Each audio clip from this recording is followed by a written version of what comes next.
Addio ai vecchi codici del pronto soccorso. È la conferenza Stato-Regioni ad aver dato l'ultimo ok al nuovo sistema che sarà utilizzato in tutti i pronto soccorso del territorio italiano, andando ad eliminare di fatto gli attuali codici bianco, giallo, rosso e così via.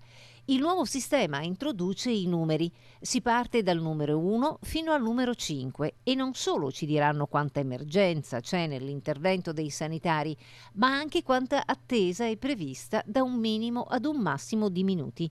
Si inizia con il numero 1 che nessuno di noi vorrebbe, ovvero emergenza massima colore rosso, accesso immediato. Numero 2, urgenza colore arancione. In questo caso verremo visitati entro 15 minuti.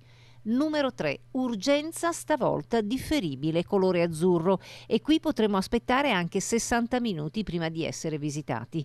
Numero 4, urgenza minore colore verde. L'attesa potrebbe anche arrivare a 120 minuti, ovvero 2 ore.